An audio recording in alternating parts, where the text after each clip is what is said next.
Yo, what's going on, YouTube? And welcome back to Goal Line Hockey. It's your boy Kevin Forte. We are taking a look today at Les Canadiens de Montreal as the Montreal Canadiens make a splash. One of the first teams to make a move before this year's trade deadline, becoming buyers. We'll be taking a look at that in this video. If you guys like what we're doing here at Goal Line Hockey and want to see the latest news around the NHL, you guys know what to do. Make sure to give this video a big thumbs up and an even bigger subscribe down below.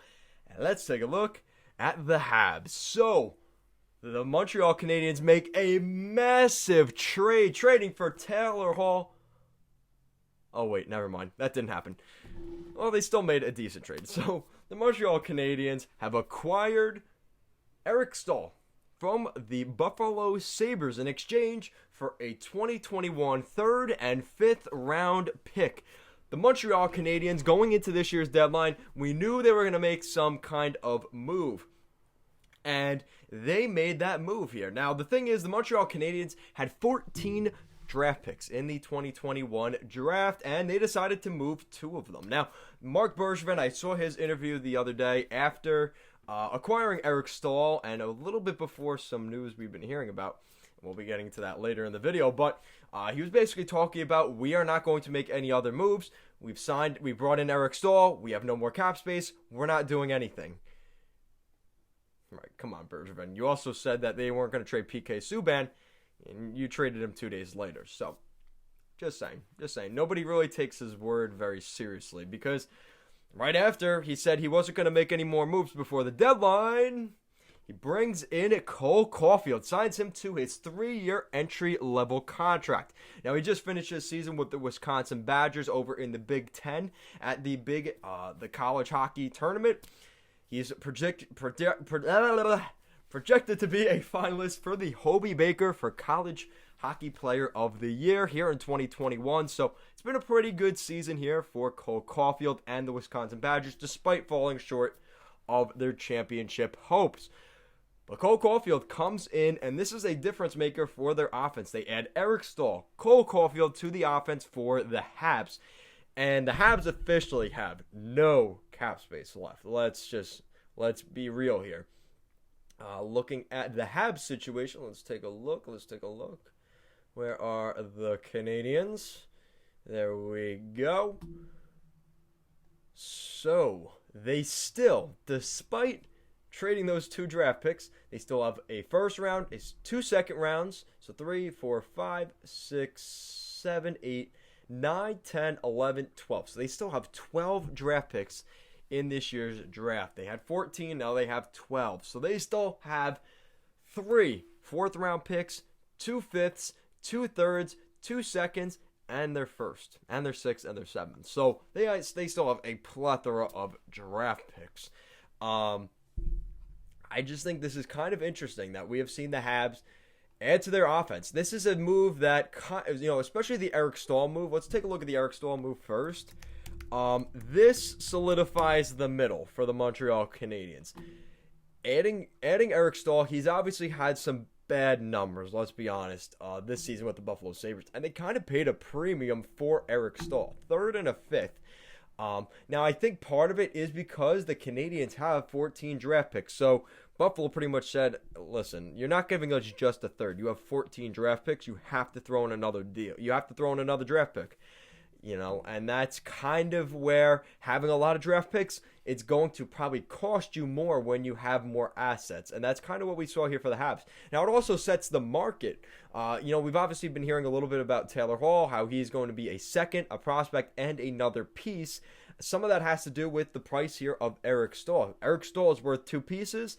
You could argue that Taylor Hall is worth better pieces and another asset. And that's kind of what we're seeing. So, the lines, according to Daily Faceoff, we've got Philip Danault down the middle, Nick Suzuki, Eric Staal on the 3rd line, alongside Corey Perry and Arturi Lehkonen, and then you have Jake Evans on the 4th line. Eric Staal automatically jumps into the power play unit, which is a big upgrade there. And now that Jesperi Kotkaniemi is day-to-day with an injury, it adds even more of a reason to bring in the situated Eric Staal. He fits in perfectly. Eric Staal obviously has had some success. Mark Bergevin added that in his interview. He said, obviously bringing that Stanley Cup experience. He's been playing in the NHL for a long time. This is a good add for a fairly young Montreal Canadiens team. Late in the game, if you need him to win a faceoff, you could throw out Eric Staal.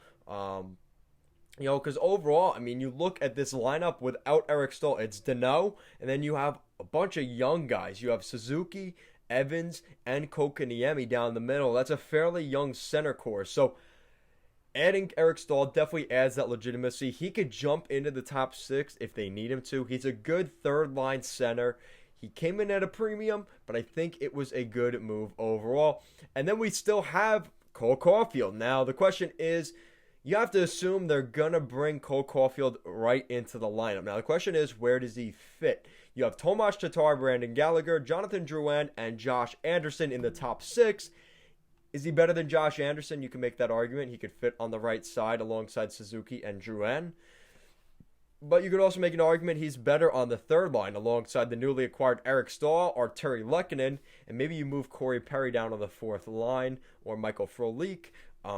He could fit well on that right side. So Montreal Canadiens made a couple moves here. So just to recap, they brought in Eric Staal and Cole Caufield. So they bring in a little bit of veteran leadership in Eric Staal. Won a Stanley Cup with Carolina back in 2006.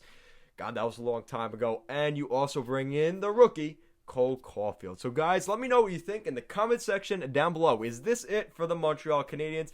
I know Mark Bergevin made it pretty clear he's not making any more moves before the trade deadline, but then a few hours later he signs Cole Caufield. So Mark Bergevin, take with it what you will. Obviously their pause over the last couple days has made it more time for Mark Bergevin to make moves. He's not worrying about the day-to-day as much with the team because they haven't been playing. So it makes it easier for him to make a move. And we saw the Montreal Canadiens come out pretty early swinging, and they pick up a pretty good player in Eric Staal. So guys, let me know if the Montreal Canadiens make any more moves. Who do you think they'll bring in? We've heard about Mattias Ekholm. We've heard about maybe even another depth goaltender as like a third option, just because they don't want to bring in McNiven or who's the other guy?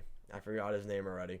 But you look, Montreal has a pretty good team, but if you have Edmondson, Weber, Petrie, and you bring in Mattias Ekholm, that is a really solid blue line for the Montreal Canadiens. And then it brings down Kulak, Romanov, and Mete. Montreal could be that team in the North Division that kind of comes in and surprises people. They changed their goalie coach. You've got a goaltender in Carey Price, who we know what Carey Price can be at his best. So Montreal seeing a window here where they think they can win the Stanley Cup. Let me know what you think they will do moving forward. And if you guys like what we're doing here at Goal Line Hockey, want to see the latest news around the NHL and more videos like this, make sure to give this video a big thumbs up and even bigger subscribe down below. Guys, thank you so much for watching, and let's go Habs.